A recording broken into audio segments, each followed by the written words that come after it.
क्या होगा अगर मैं आपसे कहूं कि भगवान जब किसी इंसान से मिलना चाहते हैं तो उससे पहले उसकी पूरी जिंदगी बदलनी शुरू कर देते हैं। लेकिन यह बदलाव किसी चमत्कार से नहीं होता, न ही आकाश से कोई दिव्य आवाज सुनाई देती है और न ही हर किसी को कोई अलौकिक दर्शन होते हैं। भगवान का तरीका हमेशा से बहुत शांत, बहुत रहस्यमय और बहुत सूक्ष्म रहा है। वे पहले आपकी आत्मा को तैयार करते हैं। वे आपके जीवन में ऐसे संकेत भेजते हैं जिन्हें देखने के बाद भी अधिकांश लोग पहचान नहीं पाते। वे उन्हें संयोग समझकर भूल जाते हैं, लेकिन सच्चाई यह है कि कई बार वही संयोग आपकी आत्मा तक पहुंचा हुआ ईश्वर का संदेश भी हो सकता है। जब भगवान किसी आत्मा पर विशेष कृपा करने का निर्णय लेते हैं, तब वे सबसे पहले उसके भीतर परिवर्तन लाना शुरू करते हैं। धीरे धीरे उसकी सोच बदलती है, उसकी प्राथमिकताएं बदलती हैं, उसके रिश्ते बदलते हैं, उसकी इच्छाएं बदलती हैं और फिर एक समय ऐसा आता है जब उसे स्वयं समझ नहीं आता कि आखिर उसके साथ हो क्या रहा है। उसे लगता है जैसे पूरी दुनिया पहले जैसी होकर भी पहले जैसी नहीं रही। जिन चीजों के पीछे वह वर्षों तक भागता रहा, वे अचानक महत्वहीन लगने लगती हैं। जिन लोगों के बिना वह एक पल नहीं रह सकता था, वही लोग धीरे धीरे उसकी जिंदगी से दूर होने लगते हैं। और सबसे आश्चर्य की बात, यह सब बिना किसी योजना के, बिना किसी चेतावनी के और बिना किसी स्पष्ट कारण के होने लगता है। सनातन धर्म के महान ऋषियों ने, उपनिषदों ने, गीता ने और अनेक संतों ने बार बार एक ही बात कही है कि ईश्वर तक पहुंचने का मार्ग बाहर से नहीं, भीतर से खुलता है। लेकिन भीतर का वह द्वार तब तक नहीं खुलता जब तक मनुष्य संसार के मोह, अहंकार, भय और भ्रम की परतों से बाहर नहीं निकलता। इसलिए जब भगवान किसी आत्मा को अपनी ओर बुलाते हैं, तो वे पहले उसके चारों ओर बनी हुई उन परतों को धीरे धीरे हटाना शुरू करते हैं। यही कारण है कि इस समय जीवन में कुछ ऐसी घटनाएं होने लगती हैं जिन्हें सामान्य बुद्धि से समझ पाना आसान नहीं होता। कभी अचानक एक ही संदेश आपको अलग अलग जगहों से मिलने लगता है। कभी बिना किसी कारण भगवान का नाम आपके मन में गूंजने लगता है। कभी मंदिर में प्रवेश करते ही मन शांत हो जाता है। कभी किसी भजन को सुनते सुनते आंखों से आंसू बहने लगते हैं। कभी रात के गहरे सन्नाटे में आपकी नींद खुल जाती है और ऐसा महसूस होता है जैसे कोई अदृश्य शक्ति आपको मौन में बुला रही हो। कभी ऐसा लगता है कि पूरी सृष्टि किसी अनदेखे माध्यम से आपसे बात करना चाहती है। और कभी ऐसा भी होता है कि सब कुछ होते हुए भी मन कहता है, नहीं, मेरा जीवन केवल इतना ही नहीं हो सकता। अधिकांश लोग इन अनुभवों को मानसिक थकान, तनाव, किस्मत या संयोग कहकर अनदेखा कर देते हैं। लेकिन जो लोग आध्यात्मिक मार्ग पर आगे बढ़ चुके हैं, वे जानते हैं कि हर संयोग केवल संयोग नहीं होता। कुछ घटनाएं ऐसी होती हैं जो हमारी समझ से कहीं अधिक गहरी होती हैं। वे हमारी आंखों से नहीं, हमारी आत्मा से जुड़ी होती हैं। और जब आत्मा जागना शुरू करती है, तब पूरा ब्रह्मांड मानो उसे उसके वास्तविक घर की ओर वापस ले जाने में लग जाता है। परमहंस योगानंद जी कहा करते थे कि ईश्वर कभी किसी आत्मा को अचानक अपने पास नहीं बुलाते। वे पहले उसे तैयार करते हैं। वे उसके भीतर ऐसी प्यास जगाते हैं जिसे संसार की कोई वस्तु नहीं बुझा सकती। वे उसके हृदय में ऐसा खालीपन पैदा करते हैं जिसे धन, प्रसिद्धि, रिश्ते या सफलता भी भर नहीं पाती। क्योंकि वह खाली स्थान किसी इंसान के लिए नहीं होता, वह केवल परमात्मा के लिए होता है। जब तक वह स्थान ईश्वर से नहीं भरता, तब तक मनुष्य को लगता रहता है कि उसके जीवन में कुछ बहुत महत्वपूर्ण अभी भी अधूरा है। आज का यह वीडियो उसी रहस्य से पर्दा उठाने वाला है। आज हम 4 नहीं बल्कि ऐसे 9 दिव्य संकेतों के बारे में जानेंगे जिनका उल्लेख अनेक संतों, योगियों और आध्यात्मिक साधकों के अनुभवों में मिलता है। इनमें धर्म भी है, भक्ति भी है, ध्यान भी है, ब्रह्मांड के रहस्यमय संयोग भी हैं और हमारे दैनिक जीवन में घटने वाली वे सामान्य घटनाएं भी हैं जिन्हें हम अक्सर अनदेखा कर देते हैं। हो सकता है इन 9 संकेतों में से कोई एक संकेत इस समय आपके जीवन में भी प्रकट हो रहा हो, और यदि ऐसा है तो संभव है कि आपकी आत्मा एक नए आध्यात्मिक अध्याय की ओर बढ़ रही हो। लेकिन एक बात हमेशा याद रखिए, इन संकेतों को सुनते समय किसी डर या अंधविश्वास के साथ नहीं, बल्कि शांत मन, विवेक और श्रद्धा के साथ सुनिए। हर व्यक्ति का अनुभव अलग हो सकता है।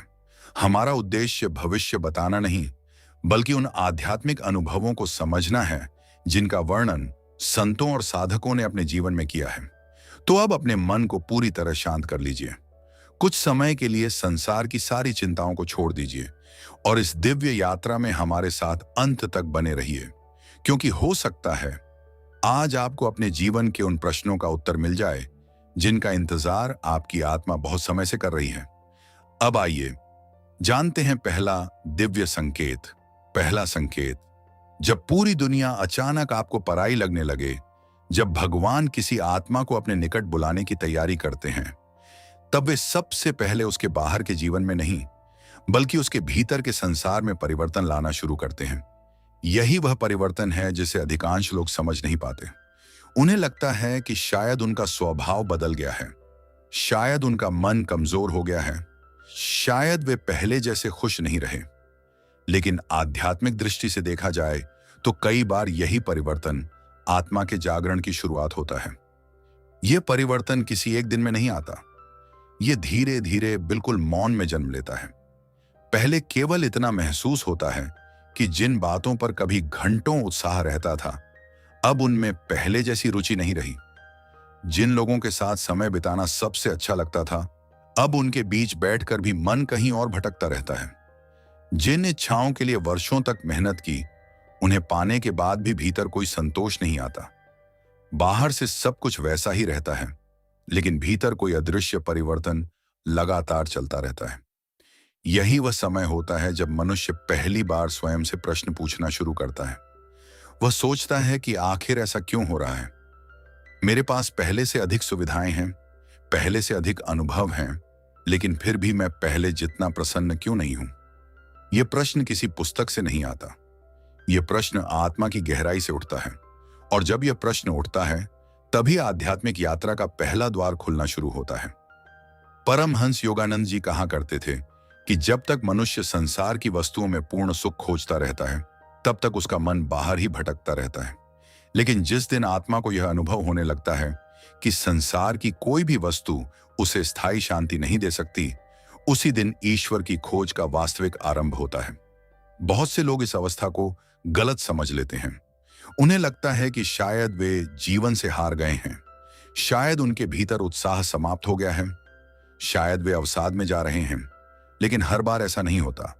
कई बार यह केवल इतना होता है कि आत्मा अब उस भोजन से संतुष्ट नहीं होती जिससे वह वर्षों तक संतुष्ट रही। जैसे एक छोटा बच्चा खिलौनों से खुश हो जाता है, लेकिन बड़ा होने पर वही खिलौने उसे आकर्षित नहीं करते, वैसे ही आत्मा भी एक समय के बाद संसार के आकर्षण से ऊपर उठना शुरू करती है। इसका अर्थ यह नहीं कि संसार बुरा है, इसका अर्थ केवल इतना है कि आत्मा अब अपने वास्तविक घर को याद करने लगी है। भगवत गीता में भगवान श्री कृष्ण अर्जुन से कहते हैं कि यह संसार परिवर्तनशील है। यहां जो भी दिखाई देता है वह एक दिन बदल जाएगा। शरीर बदलेगा, परिस्थितियां बदलेंगी, रिश्ते बदलेंगे, समय बदलेगा और एक दिन यह जीवन भी समाप्त हो जाएगा। लेकिन मनुष्य इस सत्य को जानते हुए भी भूल जाता है। वह उन्हीं बदलने वाली चीजों को स्थायी मान बैठता है। इसीलिए जब वे बदलती हैं तो उसका मन टूट जाता है। लेकिन जब भगवान कृपा करते हैं, तब वे धीरे धीरे इस भ्रम को हटाना शुरू करते हैं। वे मनुष्य को यह अनुभव कराते हैं कि उसका वास्तविक सहारा बाहर नहीं, भीतर है। यही कारण है कि इस समय कई रिश्ते भी बदलने लगते हैं। जिन लोगों के साथ आपकी सोच मिलती थी, अचानक ऐसा लगता है कि अब बातचीत केवल शब्दों तक सीमित रह गई है। पहले जिन विषयों पर घंटों चर्चा होती थी, अब वे अर्थहीन लगने लगते हैं। पहले जहां शोर में आनंद आता था, अब मौन अच्छा लगने लगता है। पहले छुट्टी मिलते ही मन मनोरंजन खोजता था, अब वही मन किसी मंदिर के शांत कोने में बैठना चाहता है। पहले भीड़ आकर्षित करती थी, अब एकांत सुकून देने लगता है। यह अकेलापन नहीं है। संत कबीर ने कहा था कि जब तक मनुष्य बाहर बाहर भटकता रहेगा, तब तक सत्य नहीं मिलेगा। सत्य भीतर है, लेकिन भीतर जाने का मार्ग तभी खुलता है जब बाहर की चमक धीरे धीरे फीकी पड़ने लगे। इसलिए कई बार भगवान पहले संसार की चमक को कम करते हैं, ताकि आत्मा पहली बार भीतर का प्रकाश खोजे। यदि संसार हमेशा मन को पूरी तरह संतुष्ट करता रहता, तो शायद कोई भी ईश्वर की खोज ही न करता। यही कारण है कि इस अवस्था में आपको लगता है कि कुछ छूट रहा है, लेकिन समझ नहीं आता कि क्या। मन कहता है कि जीवन में कुछ कमी है, लेकिन वह कमी धन की नहीं है, संबंधों की नहीं है, सफलता की नहीं है। वह कमी उस दिव्य उपस्थिति की है जिसे आत्मा बहुत पहले भूल चुकी थी। यही भूल सबसे बड़ा दुहक बन जाती है। संसार उस दुहक को कुछ समय के लिए ढंक सकता है, लेकिन समाप्त नहीं कर सकता। परमहंस योगानंद जी कहा करते थे कि ईश्वर जब किसी आत्मा को बुलाते हैं तो पहले उसके भीतर ऐसी प्यास जगाते हैं जिसे संसार की कोई वस्तु बुझा नहीं सकती। यही प्यास मनुष्य को ध्यान की ओर ले जाती है। यही प्यास उसे भगवान के नाम की ओर ले जाती है। यही प्यास उसे संतों की वाणी सुनने के लिए प्रेरित करती है। और यही प्यास एक दिन उसे उसके वास्तविक स्वरूप का अनुभव कराती है। लेकिन इस पहले संकेत की सबसे बड़ी परीक्षा भी यही है। अधिकांश लोग इस खालीपन से डर जाते हैं। वे तुरंत उसे भरने की कोशिश करते हैं। कोई मनोरंजन में खो जाता है, कोई मोबाइल में, कोई धन कमाने में, कोई नए रिश्ते बनाने में। उन्हें लगता है कि शायद कोई नई चीज उन्हें फिर से खुश कर देगी। कुछ समय के लिए ऐसा होता भी है, लेकिन फिर वही खालीपन वापस लौट आता है, क्योंकि यह खालीपन किसी वस्तु के लिए नहीं बना है। यह स्थान केवल परमात्मा के लिए बना है।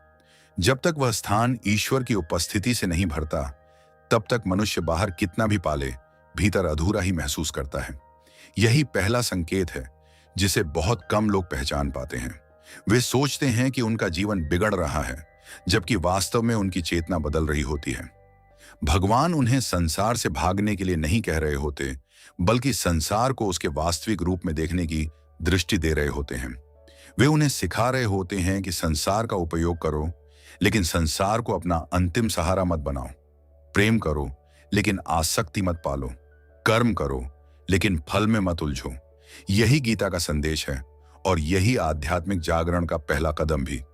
अगर आज आपके जीवन में भी यह परिवर्तन शुरू हो चुका है, अगर आपको भी लगता है कि संसार पहले जैसा आकर्षक नहीं रहा, अगर आपका मन बिना किसी कारण भगवान, ध्यान, मौन और सत्य की ओर खींचने लगा है, तो संभव है कि आपकी आत्मा आपको किसी नई यात्रा के लिए तैयार कर रही हो। डरिए मत, यह अंत नहीं है। यह उस मार्ग की शुरुआत है जहां मनुष्य पहली बार स्वयं को पहचानना शुरू करता है। और जब आत्मा स्वयं को पहचानने लगती है, तभी ईश्वर तक पहुंचने का वास्तविक मार्ग खुलता है।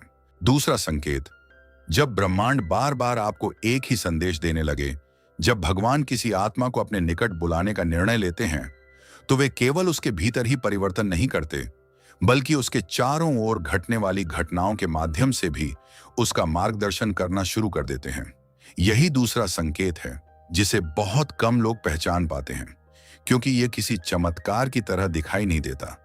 यह धीरे धीरे सामान्य घटनाओं के रूप में आपके जीवन में प्रवेश करता है। लेकिन यदि आप सजग होकर देखेंगे, तो पाएंगे कि कुछ बातें बार बार दोहराई जा रही हैं, जैसे कोई अदृश्य शक्ति लगातार आपका ध्यान एक ही दिशा की ओर खींच रही हो सकता है कई दिनों से आपके मन में एक ही प्रश्न चल रहा हो, और अचानक उसी प्रश्न का उत्तर आपको किसी संत के प्रवचन में मिल जाए। हो सकता है आपने किसी विषय पर किसी से बात भी ना की हो, लेकिन उसी दिन कोई व्यक्ति बिना पूछे वही बात कह दे जिसकी आपको आवश्यकता थी। कभी किसी पुस्तक का एक वाक्य आपके हृदय में उतर जाता है। कभी किसी मंदिर में पुजारी की कही हुई एक साधारण सी बात पूरे जीवन का अर्थ बदल देती है। कभी किसी भजन की एक पंक्ति बार बार कानों में गूंजती रहती है। कभी सोशल मीडिया पर भी वही आध्यात्मिक संदेश बार बार सामने आने लगता है। पहली बार आप उसे संयोग समझते हैं, दूसरी बार भी संयोग मान लेते हैं, लेकिन जब वही बात तीसरी, चौथी और पांचवी बार अलग अलग माध्यमों से आपके सामने आती है, तब मन के भीतर एक प्रश्न उठता है, क्या यह वास्तव में केवल संयोग है? सनातन धर्म में कहा गया है कि परमात्मा केवल शब्दों से नहीं बोलते, वे परिस्थितियों से भी बोलते हैं। वे मनुष्यों को भी माध्यम बनाते हैं, वे प्रकृति को भी माध्यम बनाते हैं, वे समय को भी माध्यम बनाते हैं। और जब आत्मा सुनने के योग्य हो जाती है, तब पूरा ब्रह्मांड मानो ईश्वर की भाषा बोलने लगता है। परमहंस योगानंद जी कहा करते थे कि ईश्वर अपने भक्तों को कभी अकेला नहीं छोड़ते, वे हर क्षण उनका मार्गदर्शन करते हैं। लेकिन समस्या यह नहीं है कि भगवान संकेत नहीं देते, समस्या यह है कि मनुष्य का मन इतना शोर से भरा हुआ है कि वह उन संकेतों को सुन ही नहीं पाता। इच्छाओं का शोर, भय का शोर, क्रोध का शोर, भविष्य की चिंता और अतीत का बोझ, इन सब के बीच ईश्वर की सूक्ष्म आवाज दब जाती है। लेकिन जब आत्मा धीरे धीरे जागने लगती है, तब वही मन उन संकेतों को पहचानना शुरू कर देता है जिन्हें पहले वह अनदेखा कर देता था। यही कारण है कि इस समय आपको ऐसा महसूस हो सकता है कि जीवन स्वयं आपको कहीं ले जाना चाहता है, जैसे कोई अदृश्य हाथ आपकी दिशा बदल रहा हो। आप किसी रास्ते पर जाना चाहते हैं, लेकिन परिस्थितियां आपको दूसरी दिशा में ले जाती हैं। शुरुआत में आपको यह अच्छा नहीं लगता, आप विरोध करते हैं, आप सोचते हैं कि सब कुछ आपके विरुद्ध हो रहा है।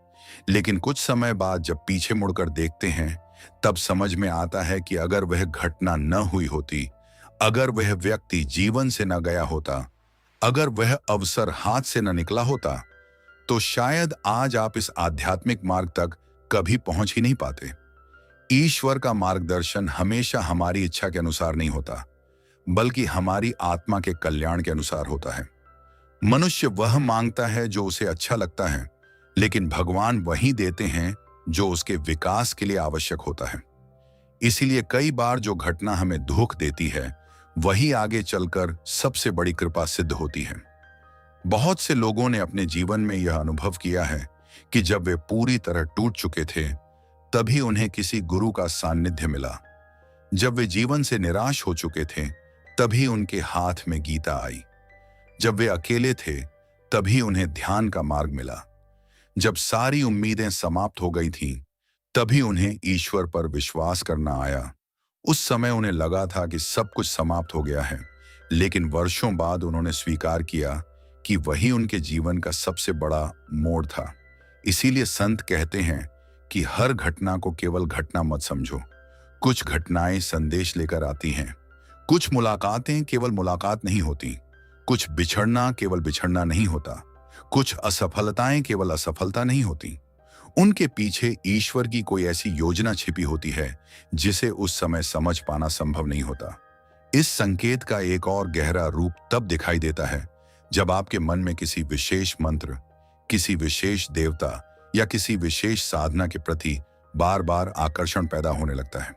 आपने कभी शिव जी की उपासना नहीं की, लेकिन अचानक एयूएम नमः शिवाय का मंत्र आपके मन में गूंजने लगता है। आपने कभी श्री कृष्ण की गीता पढ़ने का विचार नहीं किया, लेकिन अचानक कई लोग आपको गीता पढ़ने की सलाह देने लगते हैं। आपने कभी ध्यान नहीं किया, लेकिन अचानक हर जगह ध्यान की चर्चा सुनाई देने लगती है। यह आवश्यक नहीं कि हर ऐसी घटना दिव्य संकेत ही हो, लेकिन यदि यह अनुभव लगातार और गहराई से आपके भीतर परिवर्तन ला रहा है, तो शांत होकर उस पर ध्यान देना सार्थक हो सकता है। मनुष्य का जीवन केवल वही नहीं है जो आंखों से दिखाई देता है, उसके पीछे एक अदृश्य व्यवस्था भी कार्य कर रही होती है। सनातन धर्म उसे ईश्वर की लीला कहता है, कोई उसे दैवी योजना कहता है, कोई उसे गुरु कृपा कहता है। नाम चाहे जो हो, लेकिन जब मनुष्य का हृदय शुद्ध होने लगता है, तब उसे जीवन में छिपे हुए अर्थ दिखाई देने लगते हैं। लेकिन यहां एक बहुत बड़ी सावधानी भी आवश्यक है। हर छोटी छोटी घटना को चमत्कार मान लेना भी उचित नहीं है। आध्यात्मिकता का अर्थ अंधविश्वास नहीं है। विवेक, धैर्य और आत्मचिंतन आध्यात्मिक मार्ग के आवश्यक आधार हैं। इसलिए यदि कोई संकेत आपके भीतर शांति, विनम्रता, करुणा और ईश्वर की ओर बढ़ने की प्रेरणा देता है, तभी उसे महत्व दीजिए। यदि कोई विचार आपको भय, अहंकार या भ्रम की ओर ले जाए, तो उसे सत्य मान लेने की जल्दबाजी मत कीजिए। परमहंस योगानंद जी कहते थे कि ईश्वर का सच्चा मार्गदर्शन हमेशा मन में शांति छोड़ता है, बेचैनी नहीं। वह आपको दूसरों से श्रेष्ठ होने का अहंकार नहीं देता, बल्कि और अधिक विनम्र बना देता है। वह आपको संसार से घृणा करना नहीं सिखाता, बल्कि संसार में रहते हुए भी ईश्वर को देखना सिखाता है। यदि किसी संकेत के बाद आपके भीतर प्रेम बढ़ रहा है, धैर्य बढ़ रहा है, क्षमा बढ़ रही है और भगवान के प्रति समर्पण बढ़ रहा है, तो समझिए कि आप सही दिशा में आगे बढ़ रहे हैं। शायद यही कारण है कि जब कोई साधक वास्तव में ईश्वर की खोज शुरू करता है, तो उसे लगता है जैसे पूरा ब्रह्मांड उसकी सहायता कर रहा है। सही समय पर सही व्यक्ति मिल जाता है। सही समय पर सही उत्तर मिल जाता है। सही समय पर सही मार्ग खुल जाता है। बाहर से देखने वालों को यह सब संयोग लगता है, लेकिन साधक जानता है कि यह केवल संयोग नहीं, बल्कि करुणामय ईश्वर की मौन व्यवस्था है। यदि पिछले कुछ समय से आपके जीवन में भी एक ही संदेश बार बार लौट कर आ रहा है, यदि बार बार कोई अदृश्य प्रेरणा आपको भगवान, ध्यान, सत्य और आत्मज्ञान की ओर बुला रही है, यदि अलग अलग माध्यमों से एक ही दिशा का संकेत मिल रहा है, तो उसे अनदेखा मत कीजिए। कुछ समय मौन में बैठिए। अपने हृदय से पूछिए कि यह संदेश आपको कहां ले जाना चाहता है। हो सकता है आपकी आत्मा बहुत पहले से उस मार्ग पर चलना चाहती थी और अब भगवान स्वयं उसके सामने वह द्वार खोल रहे हों जिसे देखने के लिए आप अब तक तैयार नहीं थे। यही दूसरा संकेत है कि आपकी आध्यात्मिक यात्रा केवल शुरू नहीं हुई है, बल्कि अब स्वयं ईश्वर उसके हर कदम पर आपका मार्गदर्शन करने लगे हैं। तीसरा संकेत, जब भगवान का नाम बिना प्रयास के आपके मन में गूंजने लगे, जब भगवान किसी आत्मा को अपने निकट बुलाने लगते हैं, तब वे केवल उसके जीवन की परिस्थितियां ही नहीं बदलते, बल्कि उसके मन की दिशा भी बदलना शुरू कर देते हैं। यही तीसरा संकेत है। यह संकेत इतना शांत, इतना सूक्ष्म और इतना पवित्र होता है कि इसे शब्दों में पूरी तरह समझा पाना आसान नहीं है, क्योंकि यह परिवर्तन बाहर दिखाई नहीं देता, यह भीतर घटता है। अचानक ऐसा होने लगता है कि भगवान का नाम बिना किसी प्रयास के आपके मन में आने लगता है। आपने जप करने का कोई संकल्प नहीं लिया होता, फिर भी दिन भर में कई बार अचानक AUM नमः शिवाय, श्री राम, राधे राधे, हरे कृष्ण, जय श्री राम या अपने इष्ट देव का कोई मंत्र मन में स्वयं गूंज उठता है। कभी काम करते करते, कभी चलते चलते, कभी अकेले बैठे हुए और कभी बिना किसी कारण। ऐसा लगता है जैसे कोई भीतर से बार बार उसी नाम को दोहरा रहा हो। शुरुआत में मनुष्य इस पर अधिक ध्यान नहीं देता। वह सोचता है कि शायद उसने कहीं भजन सुन लिया होगा या किसी मंदिर में जाकर आया होगा, इसलिए भगवान का नाम याद आ रहा है। लेकिन धीरे धीरे उसे महसूस होता है कि यह केवल स्मृति नहीं है, यह कोई ऐसी पुकार है जो भीतर से उठ रही है। कई बार वह नाम को रोकना भी चाहता है, लेकिन वह फिर भी लौट आता है। जितना उसे भूलने की कोशिश करता है, उतनी ही सहजता से वह फिर मन में प्रकट हो जाता है। यही वह क्षण होता है जब आत्मा परमात्मा की ओर अपनी पहली सच्ची यात्रा शुरू करती है। सनातन धर्म में नाम की महिमा का वर्णन अनगिनत बार किया गया है। संतों ने कहा है कि कलयुग में भगवान तक पहुंचने का सबसे सरल मार्ग उनके नाम का स्मरण है। लेकिन सबसे अद्भुत बात यह है कि सच्चा नाम स्मरण हमेशा मनुष्य की इच्छा से शुरू नहीं होता। कई बार भगवान स्वयं अपने भक्त के हृदय में अपने नाम का बीज बो देते हैं, और जब वह बीज अंकुरित होता है, तब मनुष्य को लगता है कि वह भगवान को याद कर रहा है। जबकि आध्यात्मिक दृष्टि से देखा जाए तो कई संत कहते हैं कि वास्तव में भगवान ही अपने भक्त को अपनी ओर खींच रहे होते हैं। परमहंस योगानंद जी कहा करते थे कि जब आत्मा अपने स्रोत की ओर लौटना शुरू करती है, तब उसका मन स्वाभाविक रूप से ईश्वर की ओर आकर्षित होने लगता है। यह आकर्षण किसी भय के कारण नहीं होता, किसी लालच के कारण नहीं होता और किसी दिखावे के कारण भी नहीं होता। यह आकर्षण प्रेम से जन्म लेता है।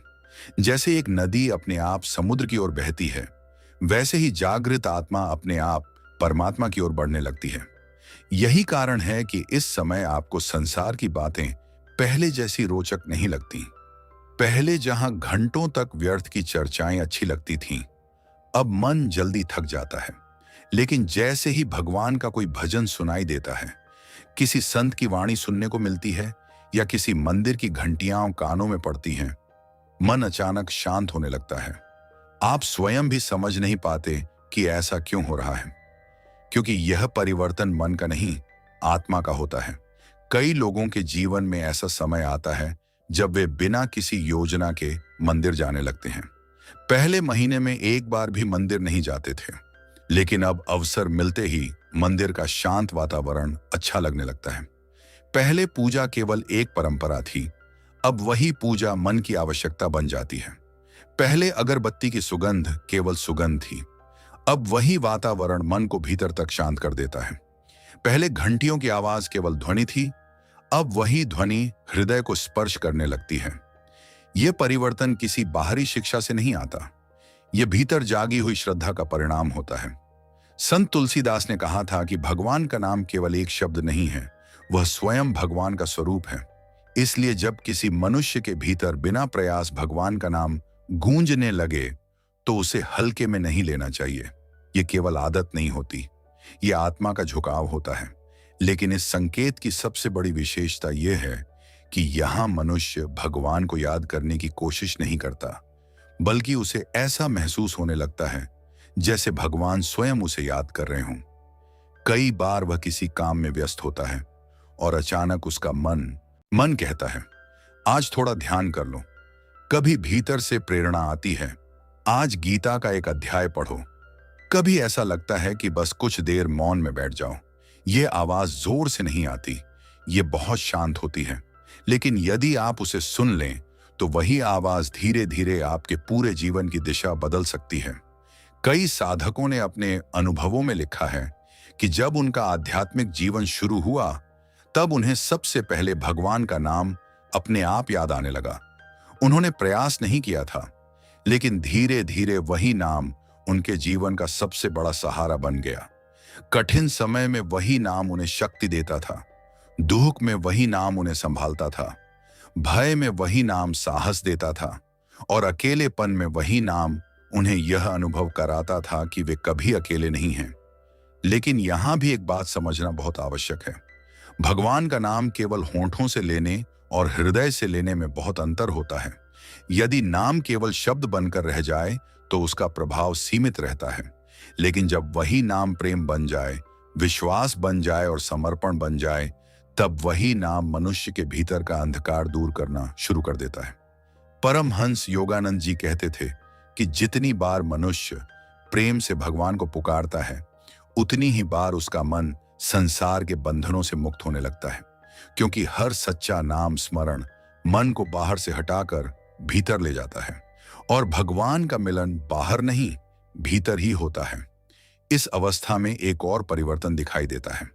अब आपकी प्रार्थनाएं भी बदलने लगती हैं। पहले आप भगवान से संसार की वस्तुएं मांगते थे, सफलता, धन, सुरक्षा, सुख और मनोकामनाएं। लेकिन अब धीरे धीरे आपकी प्रार्थना छोटी होने लगती है। आप कहते हैं, हे प्रभु, मुझे सही मार्ग दिखाइए, मुझे अपने निकट रखिए, मेरे भीतर भक्ति बनाए रखिए। यही परिवर्तन बताता है कि आपकी चेतना पहले जैसी नहीं रही। जब भगवान का नाम मन में बसने लगता है, तब क्रोध धीरे धीरे कम होने लगता है, द्वेष कम होने लगता है, क्षमा बढ़ने लगती है, क्योंकि जिस हृदय में ईश्वर का नाम बसता है, वहां नकारात्मकता अधिक समय तक टिक नहीं पाती। इसका अर्थ यह नहीं कि जीवन में समस्याएं समाप्त हो जाती हैं। समस्याएं रहती हैं, लेकिन उन्हें देखने की दृष्टि बदल जाती है। कभी कभी ऐसा भी होता है कि आप बहुत परेशान होते हैं, मन अशांत होता है, लेकिन जैसे ही कुछ मिनट भगवान का नाम लेते हैं, भीतर एक अजीब सी शांति उतर आती है। समस्या अभी भी वही होती है, लेकिन उसका बोझ कम हो जाता है। यही भगवान के नाम की सबसे बड़ी शक्ति है। वह परिस्थितियां बदलने से पहले मनुष्य का हृदय बदल देता है। यदि पिछले कुछ समय से आपके साथ भी ऐसा हो रहा है कि बिना किसी प्रयास के भगवान का नाम बार बार आपके मन में आ रहा है, यदि मंदिर, भजन, मंत्र और ध्यान की ओर आपका मन स्वयं आकर्षित होने लगा है, यदि भगवान को याद करना अब एक आदत नहीं बल्कि एक आंतरिक आवश्यकता बन गया है, तो संभव है कि यह आपकी आत्मा का तीसरा दिव्य संकेत हो।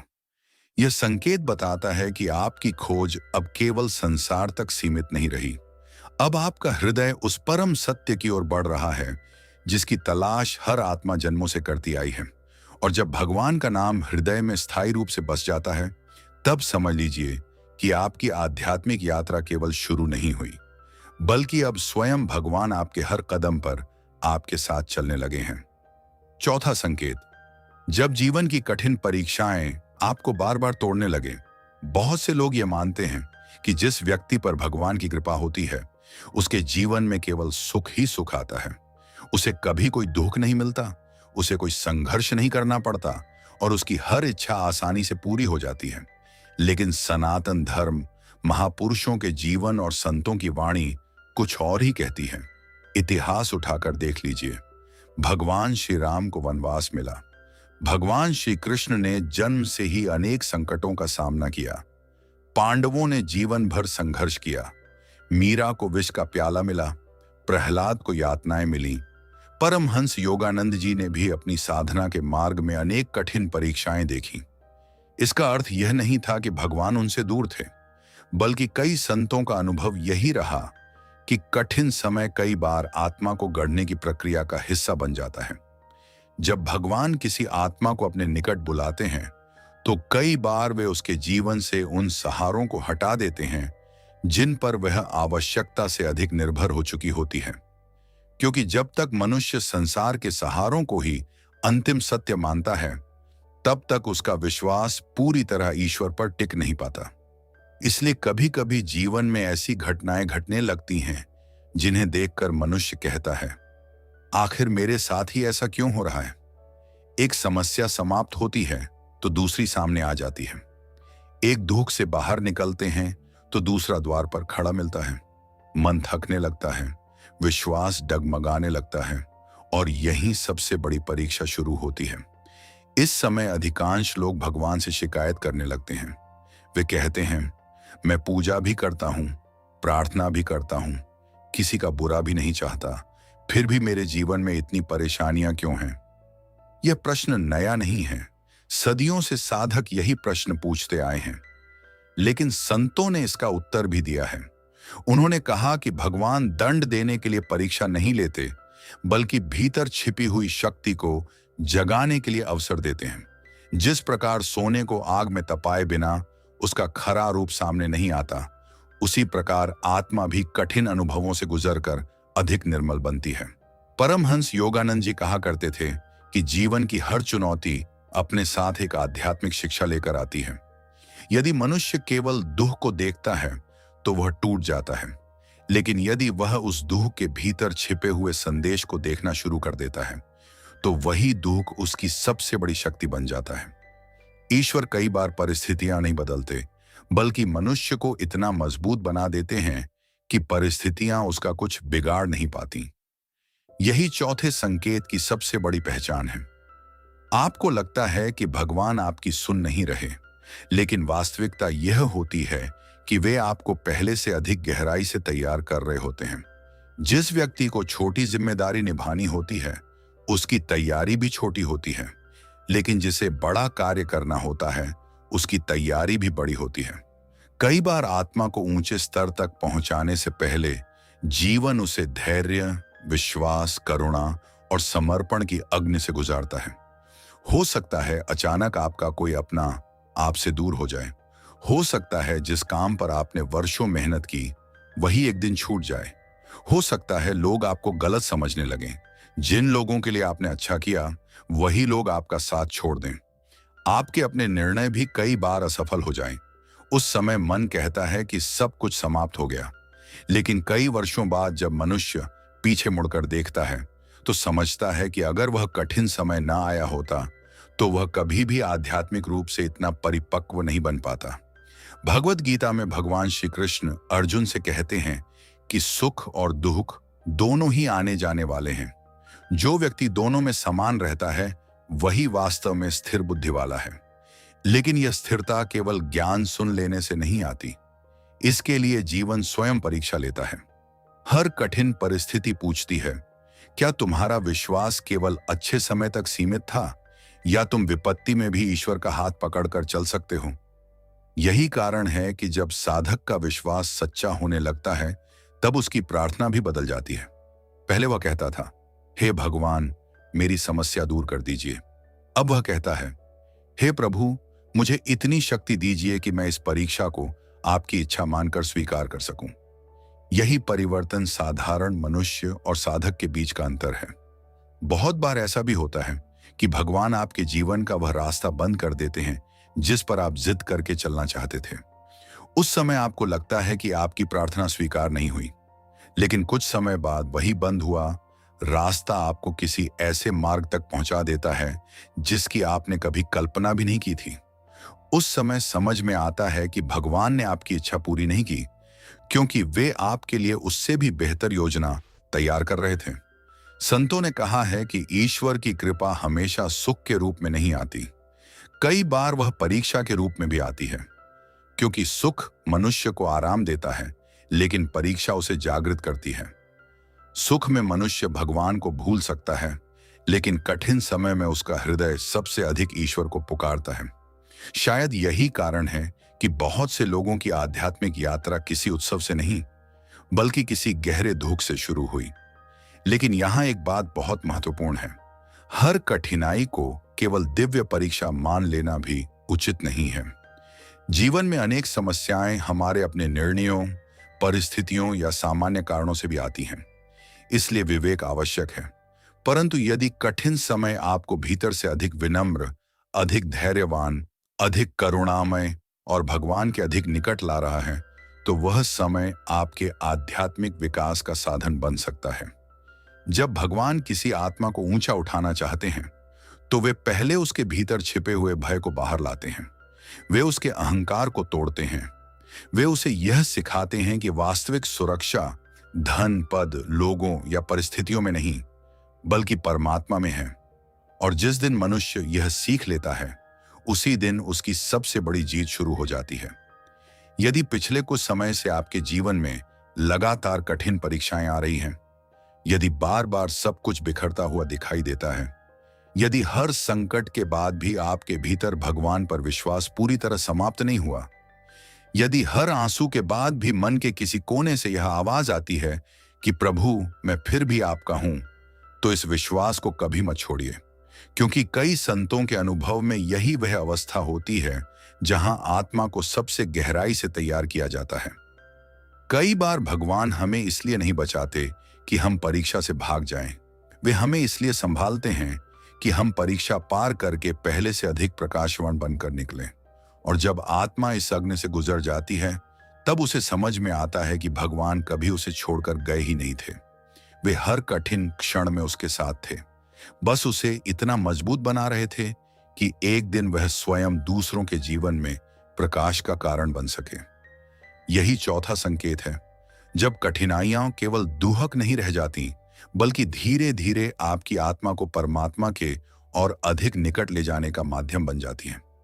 पांचवां संकेत, जब आपको एकांत में शांति मिलने लगे, जब भगवान किसी आत्मा को अपने और अधिक निकट बुलाने लगते हैं, तब वे उसके जीवन में एक ऐसा परिवर्तन लाते हैं जिसे बाहर से देखने वाला शायद कभी समझ नहीं पाता। पहले जो व्यक्ति हमेशा लोगों के बीच रहना पसंद करता था, वही धीरे धीरे एकांत खोजने लगता है। पहले जहां शोर, भीड़, बातें और मनोरंजन उसे आकर्षित करते थे, अब वही सब उसे थका देने लगता है। उसे ऐसा महसूस होने लगता है कि कुछ समय केवल अपने साथ, केवल अपने विचारों के साथ और केवल भगवान के साथ बिताना अधिक आवश्यक है। यही पांचवां संकेत है, जब एकांत आपको डराने के बजाय शांति देने लगे। सामान्य मनुष्य एकांत से डरता है, क्योंकि जैसे ही वह अकेला होता है, उसके भीतर दबे हुए विचार सामने आने लगते हैं। इसलिए वह हमेशा किसी न किसी शोर में खुद को व्यस्त रखता है। कभी मोबाइल, कभी टीवी, कभी बातचीत, कभी काम, कभी सोशल मीडिया। उसे लगता है कि यदि वह कुछ देर भी अकेला बैठ गया तो बेचैन हो जाएगा। लेकिन जब आत्मा जागने लगती है, तब यही स्थिति बदलने लगती है। अब वही मन जो पहले भीड़ खोजता था, वह मौन खोजने लगता है। यह परिवर्तन बहुत धीरे धीरे होता है। एक दिन आपको महसूस होता है कि बिना किसी कारण मंदिर के किसी शांत कोने में बैठना अच्छा लग रहा है। कभी सुबह की ठंडी हवा में कुछ देर मौन रहना अच्छा लगता है। कभी सूर्यास्त को बिना कुछ बोले देखते रहने का मन करता है। कभी केवल भगवान की मूर्ति के सामने बैठकर कुछ न बोलने का मन करता है। आपको लगता है कि शब्दों की अब उतनी आवश्यकता नहीं रही, केवल मौन ही बहुत कुछ कह रहा है। परमहंस योगानंद जी कहा करते थे कि जब मनुष्य बाहरी शोर से दूर होकर भीतर के मौन में प्रवेश करता है, तभी वह पहली बार परमात्मा की सूक्ष्म उपस्थिति को महसूस करना शुरू करता है। ईश्वर का अनुभव सबसे अधिक मौन में होता है, क्योंकि उनका स्वर बहुत सूक्ष्म होता है। जो मन हमेशा संसार के शोर में डूबा रहता है, वह उस दिव्य पुकार को सुन ही नहीं पाता। सनातन धर्म में ऋषि मुनि जंगलों, पर्वतों और नदियों के किनारे क्यों साधना करते थे? क्या भगवान केवल वहीं रहते थे? नहीं, भगवान तो हर जगह हैं, लेकिन उन स्थानों का मौन मन को शांत कर देता था। और जब मन शांत होता है, तभी आत्मा की आवाज सुनाई देती है। इसलिए एकांत का अर्थ संसार से भागना नहीं है, बल्कि कुछ समय स्वयं से मिलना है। यही कारण है कि इस अवस्था में आपकी रुचियां बदलने लगती हैं। पहले छुट्टी मिलते ही घूमने, खरीदारी करने या मनोरंजन करने का मन करता था। अब कभी कभी केवल एक शांत स्थान पर बैठने का मन करता है। पहले लगातार बोलना अच्छा लगता था, अब सुनना अच्छा लगने लगता है। पहले हर बात का उत्तर देना जरूरी लगता था, अब कई बार मौन ही सबसे सुंदर उत्तर लगने लगता है। बहुत से लोग इस परिवर्तन को देखकर कहते हैं कि तुम पहले जैसे नहीं रहे, तुम कम बोलने लगे हो, तुम लोगों से दूर दूर रहने लगे हो। लेकिन सच्चाई यह नहीं होती कि आप लोगों से दूर हो रहे हैं। सच्चाई यह होती है कि आप स्वयं के अधिक निकट आ रहे होते हैं। संत कबीर ने कहा था कि परमात्मा को बाहर ढूंढते ढूंढते मनुष्य जीवन बिता देता है, जबकि वह तो उसके अपने हृदय में विराजमान है। लेकिन हृदय तक पहुंचने के लिए भीतर उतरना पड़ता है, और भीतर उतरने का मार्ग मौन से होकर जाता है।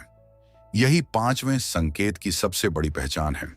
अब अकेले होने पर आपको घबराहट नहीं होती, बल्कि यदि कई दिनों तक आपको स्वयं के साथ समय न मिले तो मन अधूरा महसूस करने लगता है।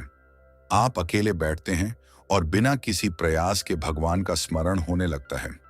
कभी आंखें बंद हो जाती हैं, कभी मन प्रार्थना करने लगता है, कभी बिना शब्दों के भी ऐसा लगता है कि भगवान सब सुन रहे हैं। परमहंस योगानंद जी कहते थे कि प्रार्थना केवल बोलने का नाम नहीं है। सच्ची प्रार्थना वह है जहां हृदय मौन होकर भी परमात्मा से जुड़ा रहता है।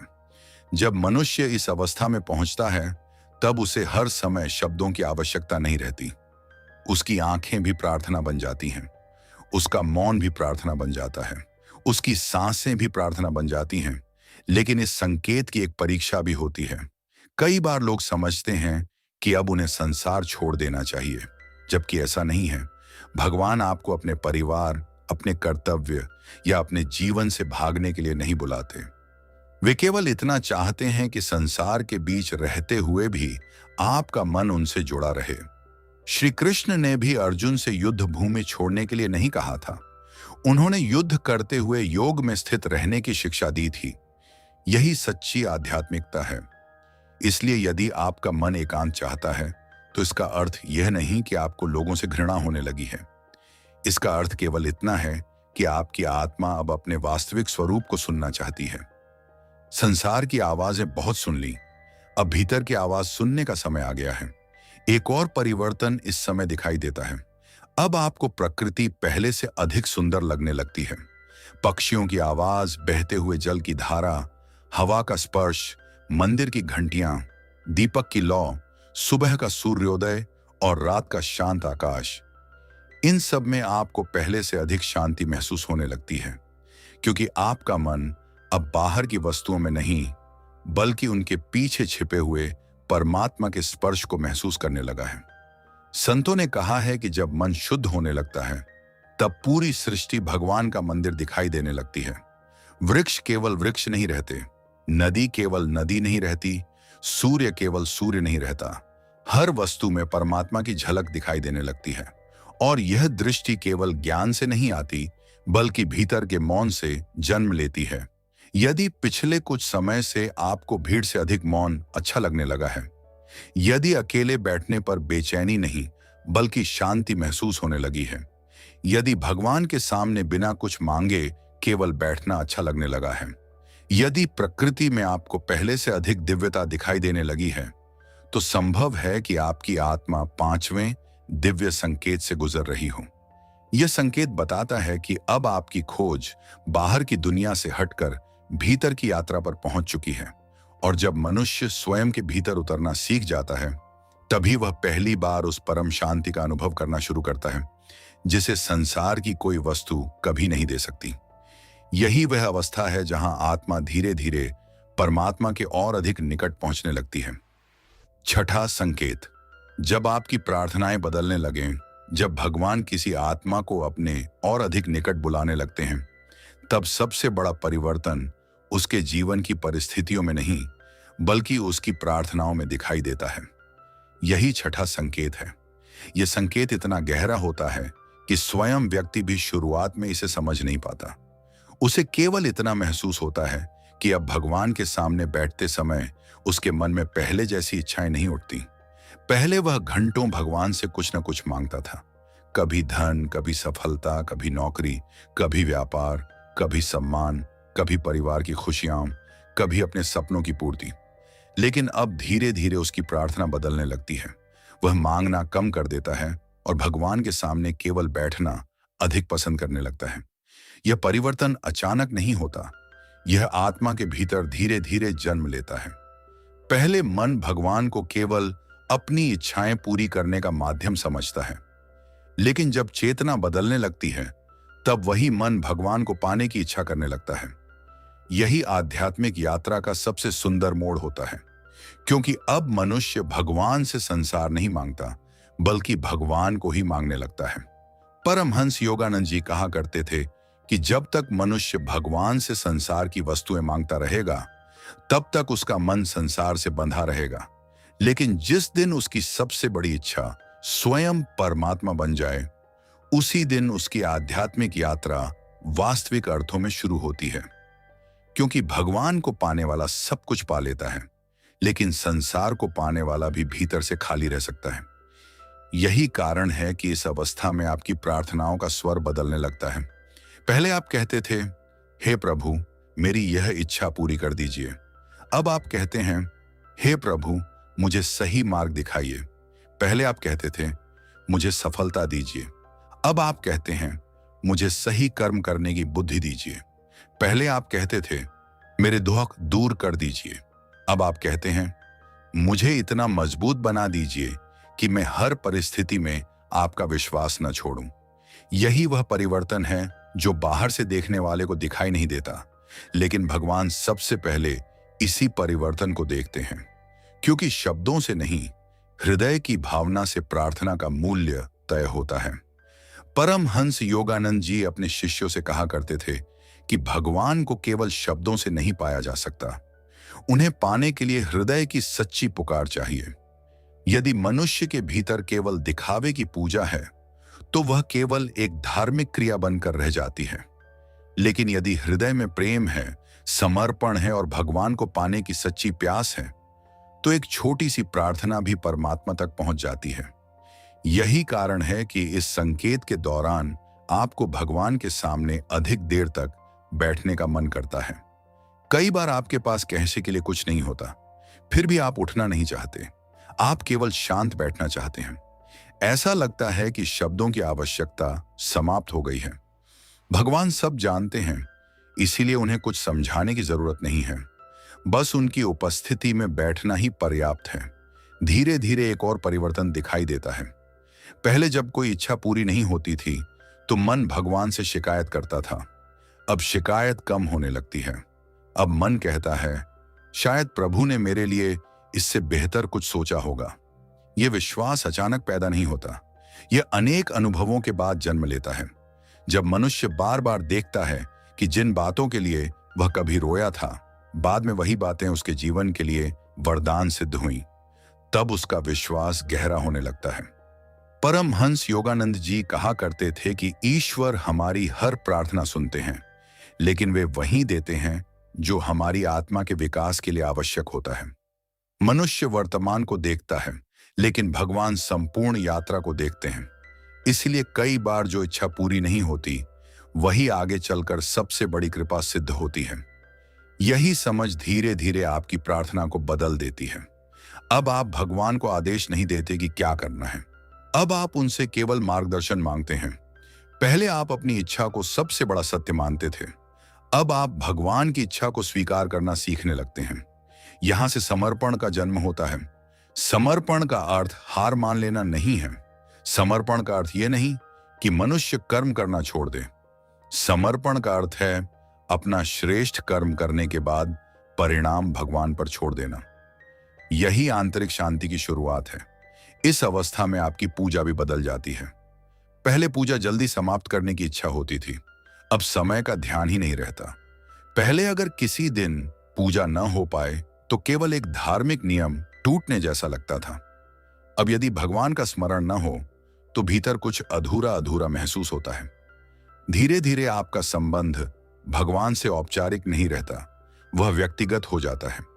अब आपको ऐसा महसूस होने लगता है कि भगवान कहीं दूर नहीं है। वे आपके हर विचार को जानते हैं, आपकी हर पीड़ा को समझते हैं। आपको उनसे कुछ छिपाने की आवश्यकता नहीं है। यही अनुभव भक्ति को गहरा बना देता है। परमहंस योगानंद जी कहते थे कि सच्ची प्रार्थना वह नहीं जो केवल होंठों से निकले, बल्कि वह है जो आत्मा की गहराई से उठे। जब आत्मा पुकारती है तब भगवान और भक्त के बीच कोई दूरी नहीं रहती। उस समय शब्द भी छोटे पड़ जाते हैं, केवल प्रेम ही संवाद बन जाता है। यही कारण है कि इस संकेत के दौरान आपकी आंखों में कई बार बिना कारण आंसू आ जाते हैं। कोई विशेष दुख नहीं होता, लेकिन भगवान का नाम लेते ही हृदय भर आता है। ऐसा लगता है जैसे वर्षों से बिछड़ा हुआ कोई अपना बहुत निकट आ गया हो। यह आंसू कमजोरी के नहीं होते, यह आत्मा के पिघलने के आंसू होते हैं। ये उस प्रेम के आंसू होते हैं जिसे शब्दों में कभी व्यक्त नहीं किया जा सकता। धीरे धीरे आपको महसूस होने लगता है कि भगवान से कुछ मांगने से अधिक आनंद भगवान को धन्यवाद देने में है। अब आपकी प्रार्थना में शिकायत कम और कृतज्ञता अधिक होती है।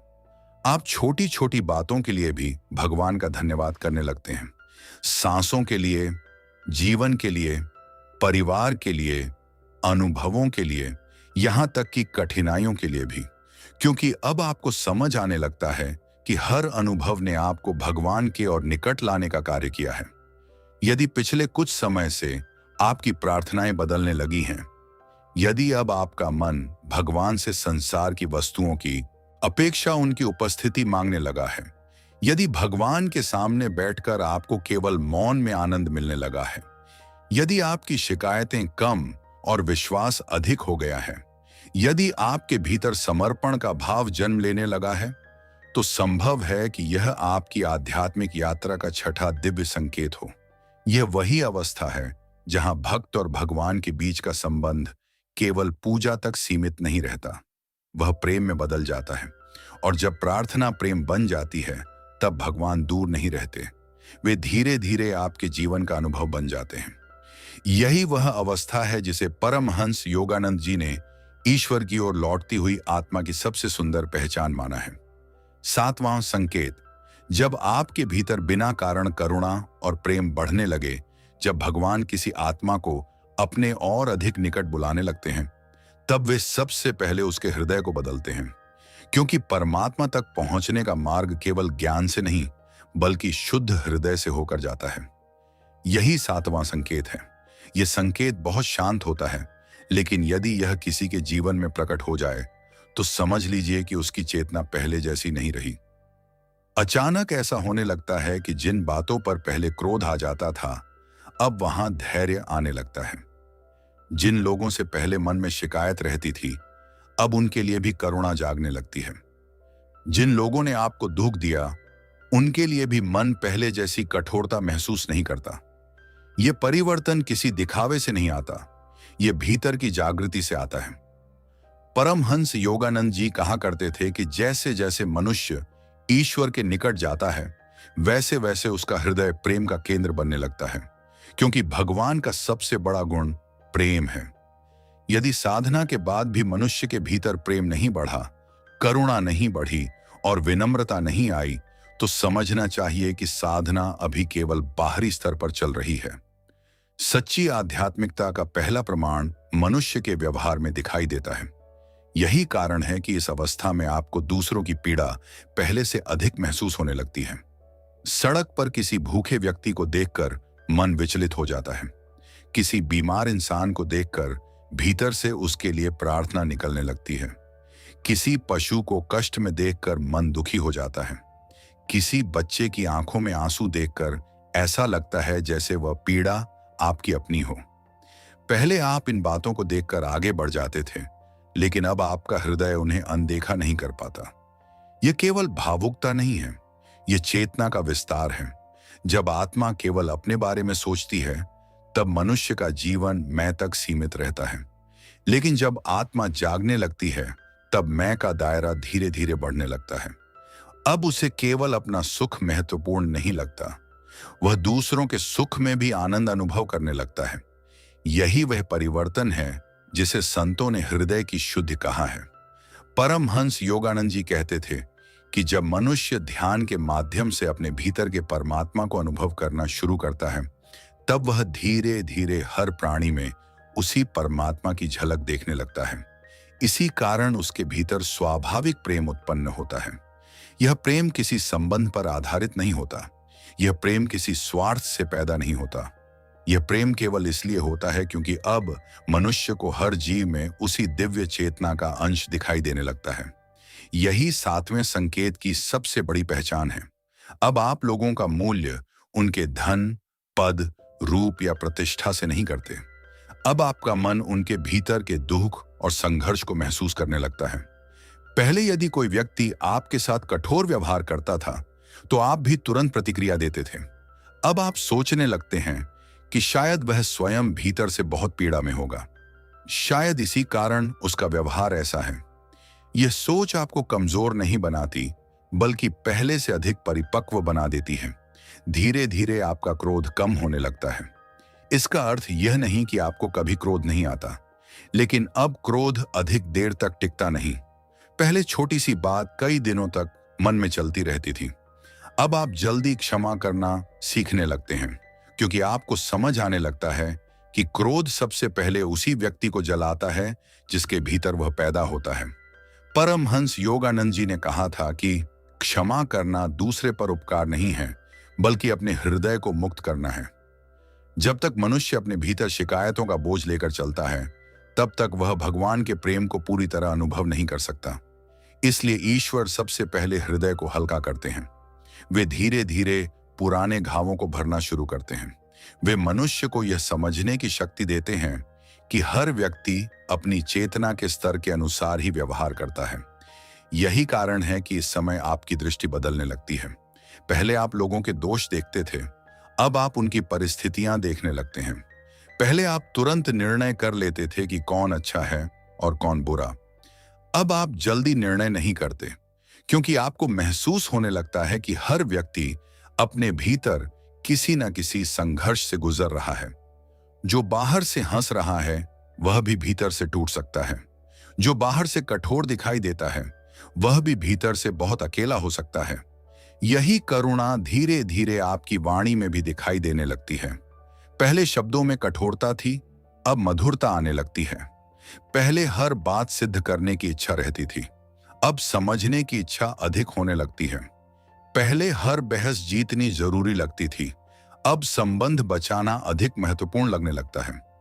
परमहंस योगानंद जी कहा करते थे कि जब भगवान का प्रेम हृदय में उतरता है, तब मनुष्य को स्वयं को बड़ा सिद्ध करने की आवश्यकता समाप्त हो जाती है, क्योंकि जिसे अपने भीतर परमात्मा का स्पर्श मिल जाता है, वह दूसरों से सम्मान मांगना छोड़ देता है। उसका आनंद भीतर से आने लगता है। यही कारण है कि इस अवस्था में सेवा का भाव भी जागने लगता है। अब आपको किसी की सहायता करने के बाद उसका धन्यवाद सुनने की अपेक्षा नहीं रहती। यदि किसी की मदद करके भी कोई आपका नाम न ले, तब भी आपको भीतर संतोष मिलता है, क्योंकि अब सेवा दिखावे के लिए नहीं, बल्कि प्रेम के कारण होने लगती है। धीरे धीरे एक और परिवर्तन दिखाई देता है। पहले आप केवल अपने परिवार तक सीमित सोचते थे, अब आपका हृदय थोड़ा थोड़ा करके सबके लिए खुलने लगता है। किसी अजनबी की सफलता देखकर भी खुशी होती है, किसी अनजान व्यक्ति का दुख देखकर भी प्रार्थना निकलती है। यही वह अवस्था है जहां प्रेम सीमाओं से बाहर निकलने लगता है। परमहंस योगानंद जी कहते थे कि भगवान का प्रेम किसी एक व्यक्ति तक सीमित नहीं होता, वह सूर्य के प्रकाश की तरह सब पर समान रूप से बरसता है। जब साधक भगवान के निकट पहुंचता है, तो उसके भीतर भी वही गुण प्रकट होने लगते हैं। वह भेदभाव कम करने लगता है, उसका हृदय छोटा नहीं विशाल होने लगता है। लेकिन यहां भी एक बात समझना आवश्यक है। करुणा का अर्थ यह नहीं कि मनुष्य विवेक छोड़ दे। प्रेम का अर्थ यह नहीं कि वह हर अन्याय को स्वीकार कर ले। सच्ची करुणा हमेशा विवेक के साथ चलती है। वह दूसरों का भला चाहती है, लेकिन सत्य से समझौता नहीं करती। यदि पिछले कुछ समय से आपको बिना किसी कारण लोगों के प्रति अधिक प्रेम महसूस होने लगा है, यदि आपके भीतर क्षमा करने की शक्ति पहले से अधिक बढ़ गई है, यदि किसी की पीड़ा देखकर आपकी आंखें नम हो जाती हैं, यदि सेवा करने में आनंद आने लगा है, यदि आपका हृदय धीरे धीरे शिकायतों से खाली होकर प्रेम से भरने लगा है, तो संभव है कि यह आपकी आध्यात्मिक यात्रा का 7वां दिव्य संकेत हो। क्योंकि जब भगवान किसी आत्मा के निकट आते हैं तो सबसे पहले उसके हृदय को अपने जैसा बनाना शुरू करते हैं। और जिस हृदय में प्रेम, करुणा, क्षमा और विनम्रता स्थायी रूप से बसने लगती है, वहां भगवान को आने के लिए अलग से निमंत्रण नहीं देना पड़ता, वहीं उनका निवास बन जाता है। यही 7वां संकेत है कि आपकी आत्मा अब केवल भगवान को खोज नहीं रही, बल्कि धीरे धीरे उनके गुणों को अपने जीवन में धारण भी करने लगी है। 8वां संकेत, जब संसार की चमक फीकी लगने लगे और केवल ईश्वर का सत्य आकर्षित करने लगे, जब भगवान किसी आत्मा को अपने और अधिक निकट बुलाने लगते हैं, तब वे उसके जीवन से संसार को नहीं हटाते, बल्कि संसार को देखने की उसकी दृष्टि बदल देते हैं। यही 8वां संकेत है। यह संकेत बहुत गहरा है, क्योंकि यहां परिवर्तन बाहर नहीं, भीतर होता है। वही संसार रहता है, वही लोग रहते हैं, वही घर, वही काम, वही जिम्मेदारियां रहती हैं, लेकिन उन्हें देखने वाला मन पहले जैसा नहीं रहता। जिन चीजों के लिए कभी मन बेचैन रहता था, वही चीजें अब उतनी महत्वपूर्ण नहीं लगती। जिन इच्छाओं के पीछे कभी वर्षों तक भागते रहे, अब उन्हें पाने की उतनी तीव्र लालसा नहीं रहती। धीरे धीरे ऐसा महसूस होने लगता है कि संसार का हर सुख क्षणिक है और केवल भगवान का अनुभव ही स्थायी है। परमहंस योगानंद जी कहा करते थे कि संसार को छोड़ना आध्यात्मिकता नहीं है, बल्कि संसार के मोह से मुक्त होना आध्यात्मिकता है। जब तक मनुष्य वस्तुओं में आनंद खोजता रहता है, तब तक उसे बार बार निराशा मिलती है। लेकिन जिस दिन वह आनंद के स्रोत को भगवान में खोजने लगता है, उसी दिन उसके जीवन की दिशा बदल जाती है। यही कारण है कि इस अवस्था में आपको धन से घृणा नहीं होती, लेकिन धन ही जीवन का लक्ष्य भी नहीं लगता। आपको सम्मान से विरोध नहीं होता, लेकिन सम्मान पाने की बेचैनी समाप्त होने लगती है। लोग आपकी प्रशंसा करें या आलोचना, उसका प्रभाव पहले जैसा गहरा नहीं रहता, क्योंकि अब आपकी खुशी लोगों की राय पर नहीं, बल्कि भीतर की शांति पर आधारित होने लगती है। यह परिवर्तन धीरे धीरे आता है। पहले यदि कोई आपकी आलोचना कर देता था, तो कई दिनों तक मन अशांत रहता था। अब कुछ समय के लिए दुख होता है, लेकिन भीतर से एक आवाज आती है, यदि मैं सत्य के मार्ग पर हूं, तो लोगों की राय से अधिक भगवान की दृष्टि महत्वपूर्ण है। परमहंस योगानंद जी कहते थे कि जब मनुष्य अपनी पहचान शरीर, पद और संसार से जोड़ता है, तब हर छोटी घटना उसे हिला देती है। लेकिन जब वह अपनी पहचान आत्मा से जोड़ने लगता है, तब परिस्थितियां बदलती रहती हैं, पर उसकी शांति नहीं बदलती। यही 8वें संकेत की सबसे बड़ी पहचान है। अब आपको दिखावा अच्छा नहीं लगता। पहले जहां लोगों को प्रभावित करने की इच्छा रहती थी, अब मन सरल जीवन की ओर आकर्षित होने लगता है। पहले हर सफलता दुनिया को बताने का मन करता था, अब भगवान का धन्यवाद करने का मन करता है। पहले मन तुलना करता था कि किसके पास क्या है, अब मन केवल यह देखता है कि मेरे भीतर भगवान का स्मरण कितना है। धीरे धीरे आपका समय भी बदलने लगता है। पहले घंटों तक ऐसी चीजों में समय निकल जाता था जिनका जीवन पर कोई गहरा प्रभाव नहीं था। अब वही समय किसी आध्यात्मिक पुस्तक को पढ़ने, भगवान का नाम जपने, ध्यान करने या मौन में बैठने का मन करता है। कोई मजबूरी नहीं होती, कोई नियम नहीं होता, फिर भी भीतर से एक प्रेरणा आती है कि जीवन केवल खाने, कमाने और सोने के लिए नहीं मिला है। इस जीवन का कोई बड़ा उद्देश्य है। परमहंस योगानंद जी बार बार कहते थे कि मनुष्य संसार में अतिथि बनकर आया है। जो स्वयं को इस संसार का स्थायी निवासी मान लेता है, वही सबसे अधिक दुखी होता है। लेकिन जो यह समझ लेता है कि यह जीवन आत्मा की एक यात्रा है, वह हर परिस्थिति को भगवान की योजना का हिस्सा मानकर स्वीकार करना सीख जाता है। यही कारण है कि इस समय आपकी इच्छाएं कम होने लगती हैं। इसका अर्थ यह नहीं कि आप महत्वाकांक्षी नहीं रहते। आप अपना कार्य पूरी ईमानदारी से करते हैं, लेकिन अब परिणाम के पीछे पहले जैसी बेचैनी नहीं रहती। आप प्रयास करते हैं, लेकिन भीतर से जानते हैं कि अंतिम निर्णय भगवान के हाथ में है। धीरे धीरे आपको यह भी महसूस होने लगता है कि जिन लोगों ने आपको कभी दुहक दिया था, वे भी आपकी आध्यात्मिक यात्रा का हिस्सा थे। जिन कठिनाइयों से आप गुजरे, उन्होंने ही आपको भगवान की ओर मोड़ा। यदि जीवन में केवल सुख ही मिलता, तो शायद कभी भगवान को खोजने की आवश्यकता ही महसूस न होती। इसलिए अब आप अपने अतीत से लड़ना छोड़ देते हैं। आप उसे भगवान की शिक्षा मानकर स्वीकार करने लगते हैं। परमहंस योगानंद जी कहा करते थे कि हर अनुभव आत्मा को भगवान की ओर ले जाने वाली सीढ़ी बन सकता है, यदि मनुष्य उसे सही दृष्टि से देखना सीख जाए। संसार में कोई भी घटना व्यर्थ नहीं होती। हर अनुभव आत्मा को कुछ न कुछ सिखाने आता है। यही अवस्था मनुष्य के भीतर संतोष का जन्म जन्म करती है। पहले उसे हमेशा कुछ और चाहिए होता था। जो मिला वह कम लगता था, लेकिन अब धीरे धीरे उसे महसूस होने लगता है कि सबसे बड़ा धन भीतर की शांति है। यदि मन शांत है तो साधारण जीवन भी आनंदमय है, लेकिन यदि मन अशांत है तो सारी दुनिया की संपत्ति भी खाली लगती है। एक और गहरा परिवर्तन इस समय दिखाई देता है। अब आपका विश्वास परिस्थितियों पर नहीं, भगवान पर टिकने लगता है। पहले परिस्थिति अच्छी होती थी तो विश्वास मजबूत होता था। परिस्थिति कठिन होती थी तो विश्वास डगमगाने लगता था।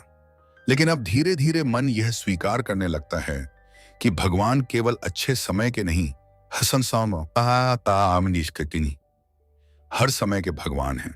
परमहंस योगानंद जी कहते थे कि सच्चा भक्त वह नहीं जो केवल सुख में भगवान का नाम ले, बल्कि वह है जो हर परिस्थिति में भगवान की उपस्थिति को महसूस करे। क्योंकि भगवान परिस्थिति बदलने से पहले मनुष्य की चेतना बदलते हैं। यही 8वें संकेत का सबसे सुंदर रूप है। अब आपको संसार से भागने की इच्छा नहीं होती, लेकिन संसार का मोह भी नहीं रहता। आप अपने परिवार से प्रेम करते हैं, अपने कर्तव्यों को निभाते हैं, अपना कार्य पूरी निष्ठा से करते हैं, लेकिन भीतर जानते हैं कि अंतिम सत्य केवल भगवान है। संसार बदलता रहेगा, लोग बदलते रहेंगे, शरीर बदलेगा, समय बदलेगा, लेकिन भगवान का प्रेम और आत्मा का संबंध कभी नहीं बदलता। यदि पिछले कुछ समय से आपको ऐसा महसूस होने लगा है कि संसार की चमक पहले जैसी आकर्षित नहीं करती, यदि धन, पद और प्रशंसा से अधिक भगवान का स्मरण आपको आनंद देने लगा है, यदि आपका मन दिखावे से हटकर सरलता की ओर बढ़ रहा है, यदि भीतर का संतोष बाहरी उपलब्धियों से बड़ा लगने लगा है, यदि आपका विश्वास परिस्थितियों से ऊपर उठकर भगवान पर टिकने लगा है, तो संभव है कि यह आपकी आध्यात्मिक यात्रा का 8वां दिव्य संकेत हो। यही वह अवस्था है जहां आत्मा संसार के बीच रहते हुए भी संसार से ऊपर उठना सीख जाती है। और जब ऐसा होने लगता है, तब समझ लेना चाहिए कि भगवान केवल आपको बुला ही नहीं रहे, बल्कि धीरे धीरे आपको अपने स्वरूप के और अधिक निकट ले जा रहे हैं। यही 8वां संकेत है कि आपकी चेतना अब क्षणिक सुखों से हटकर उस शाश्वत सत्य की ओर बढ़ रही है, जिसे परमहंस योगानंद जी ने मनुष्य जीवन का सर्वोच्च लक्ष्य बताया है। 9वां संकेत, जब आपके भीतर यह अटूट विश्वास जन्म लेने लगे कि भगवान हर क्षण आपके साथ हैं, जब भगवान किसी आत्मा को अपने और अधिक निकट बुलाने लगते हैं, तब उनकी सबसे बड़ी कृपा किसी चमत्कार के रूप में नहीं आती, बल्कि एक ऐसे विश्वास के रूप में आती है जिसे कोई परिस्थिति तोड़ नहीं सकती। यही 9वां और अंतिम संकेत है। यह वह अवस्था है जहां साधक की खोज धीरे धीरे समाप्त होने लगती है, क्योंकि अब वह भगवान को केवल मंदिरों, मूर्तियों, ग्रंथों या पूजा तक सीमित नहीं देखता। अब उसे हर परिस्थिति में, हर अनुभव में, हर सांस में और अपने ही हृदय की गहराइयों में भगवान की उपस्थिति का अनुभव होने लगता है। यह अनुभव अचानक नहीं आता। इसके पीछे वर्षों की पीड़ा, अनेक परीक्षाएं, अनगिनत प्रश्न, टूटे हुए सपने, अधूरी इच्छाएं और भगवान की खोज में बिताई गई अनगिनत रातें होती हैं। आत्मा पहले संसार में भटकती है, फिर स्वयं से लड़ती है, फिर भगवान को खोजती है और अंत में यह समझती है कि जिसे वह बाहर खोज रही थी, वह तो हमेशा उसके भीतर ही था। यही समझ इस अंतिम संकेत का आरंभ है। परमहंस योगानंद जी कहा करते थे कि भगवान कभी भी मनुष्य से दूर नहीं होते, दूर केवल मनुष्य का मन हो जाता है। जब मन संसार में उलझा रहता है तब भगवान दूर लगते हैं। लेकिन जैसे ही मन शांत होकर भीतर लौटता है, ऐसा ही वैसे ही यह अनुभव होने लगता है कि भगवान तो हर क्षण साथ थे, उन्होंने कभी साथ छोड़ा ही नहीं। यही कारण है कि इस अवस्था में आपके जीवन की सबसे बड़ी शक्ति आपका विश्वास बन जाता है। पहले छोटी सी परेशानी आते ही मन घबरा जाता था, भविष्य की चिंता सताने लगती थी, हर समस्या पहाड़ जैसी लगती थी। लेकिन अब परिस्थितियां कठिन होने के बाद भी भीतर कहीं एक शांत आवाज सुनाई देती है, डरो मत, मैं तुम्हारे साथ हूं। यह आवाज कानों से नहीं सुनाई देती, यह आत्मा महसूस करती है।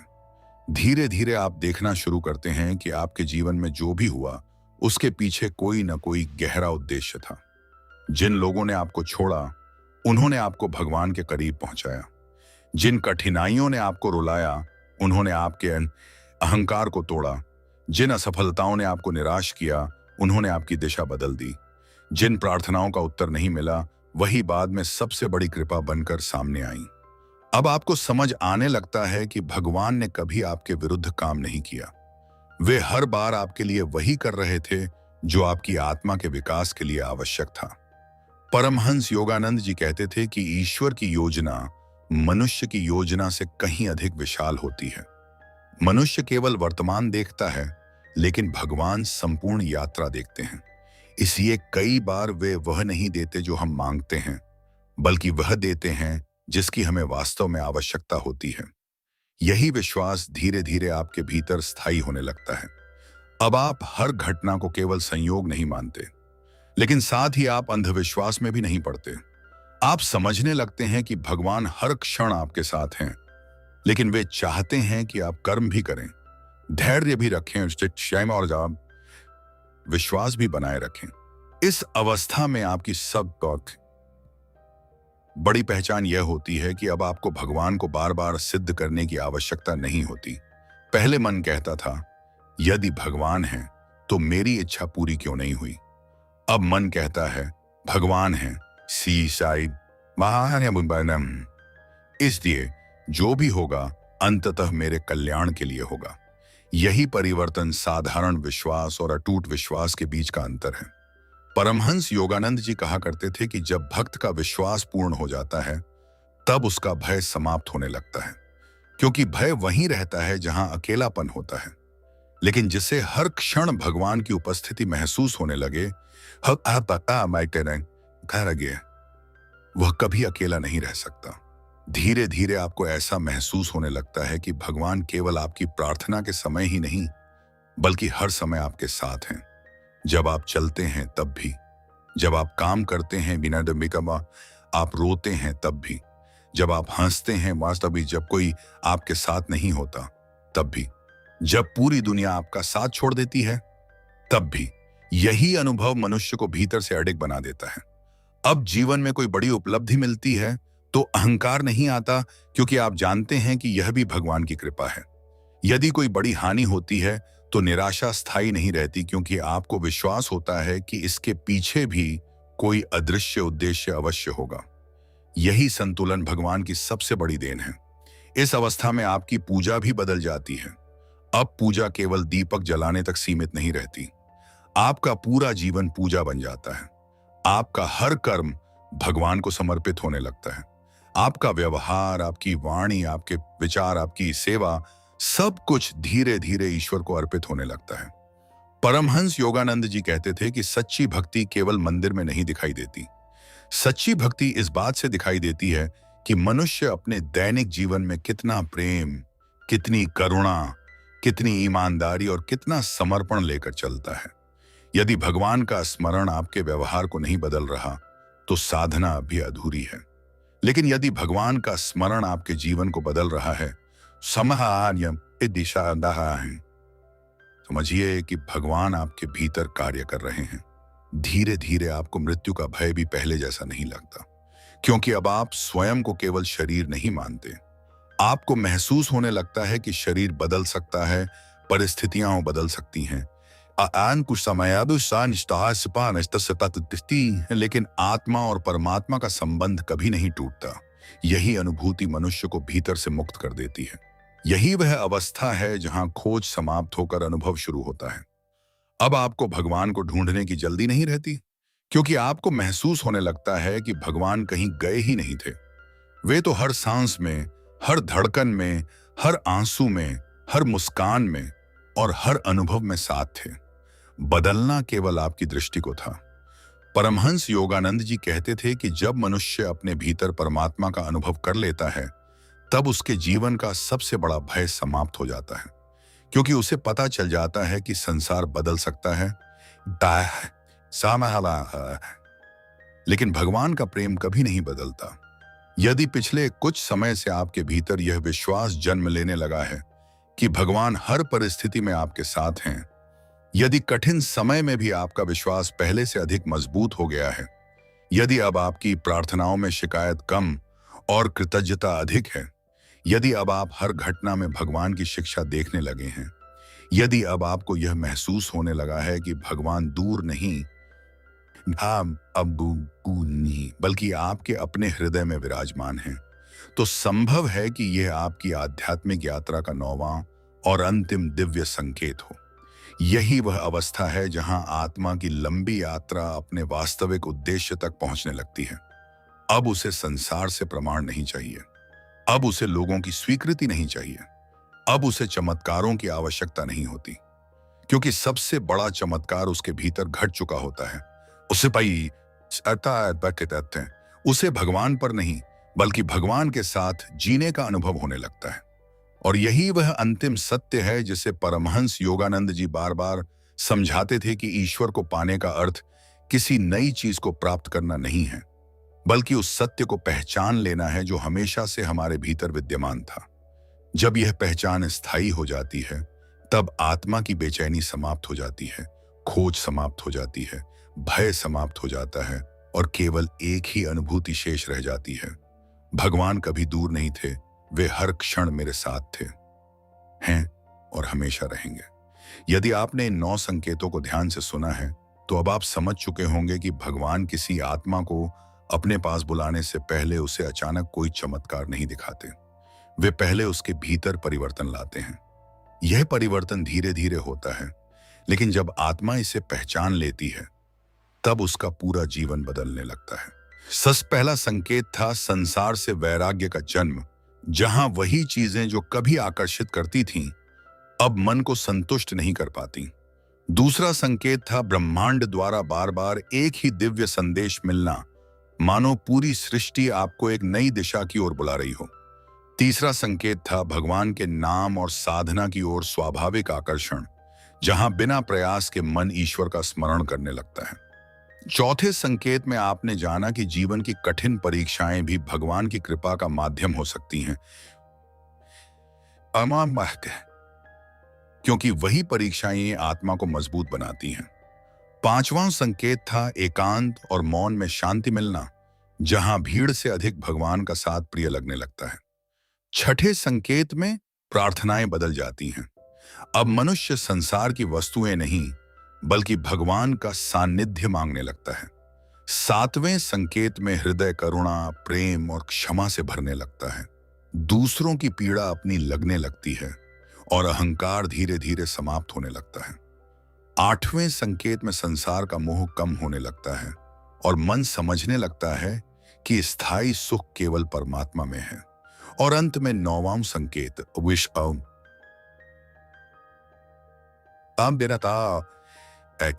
अटूट विश्वास, जहां हर परिस्थिति में यह अनुभव होने लगता है कि भगवान हर पल साथ हैं, चाहे परिस्थितियां कैसी भी क्यों ना हो।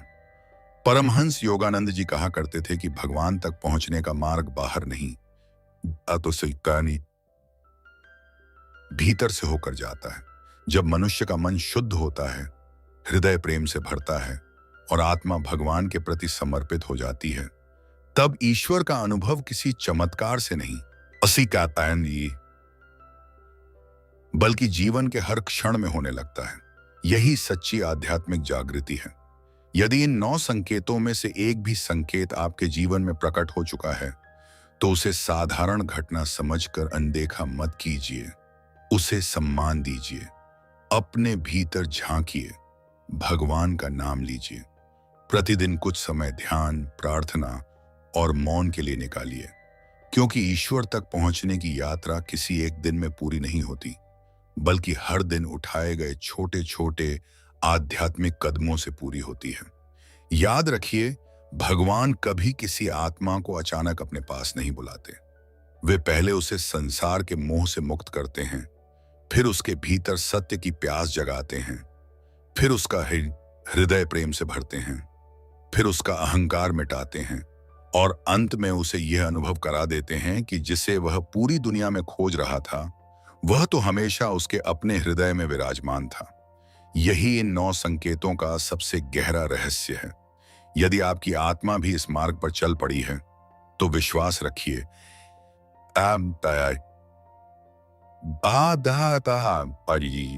आप अकेले नहीं हैं। भगवान आपकी हर प्रार्थना सुन रहे हैं, आपकी हर परीक्षा देख रहे हैं और सही समय आने पर आपको वहीं ले जाएंगे जहां आपकी आत्मा को वास्तविक शांति, प्रेम और परम आनंद की अनुभूति होगी। यही मनुष्य जीवन का सबसे बड़ा उद्देश्य है और यही परमात्मा का सबसे महान आशीर्वाद है। आज की इस पूरी आध्यात्मिक यात्रा में हमने उन 9 दिव्य संकेतों को समझने का प्रयास किया, जिनके माध्यम से भगवान किसी आत्मा को अपने निकट बुलाना शुरू करते हैं।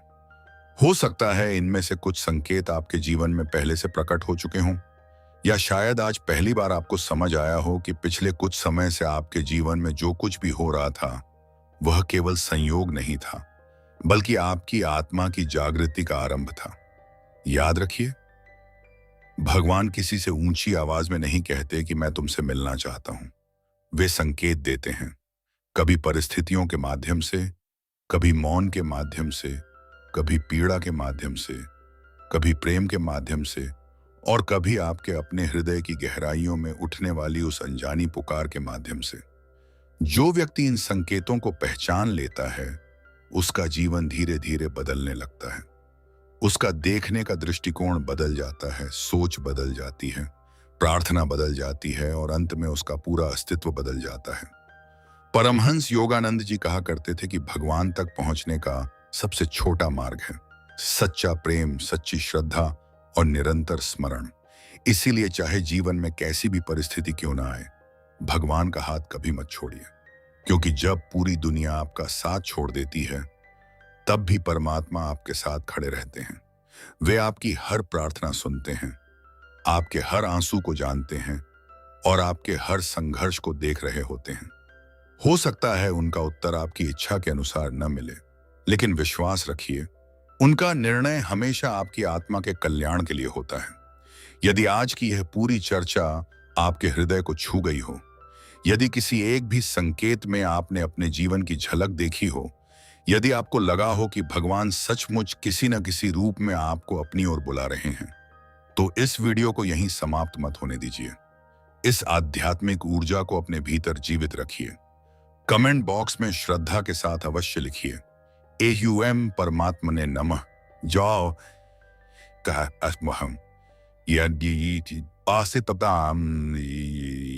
जय गुरुदेव। आपका यह एक छोटा सा कमेंट केवल एक शब्द नहीं होगा, बल्कि भगवान के प्रति आपके विश्वास, आपकी भक्ति और आपकी आध्यात्मिक यात्रा का एक संकल्प होगा। मैं उन सभी भक्तों के लिए परमात्मा से प्रार्थना करूंगा जो सच्चे मन से यह लिखेंगे कि उनके जीवन में शांति,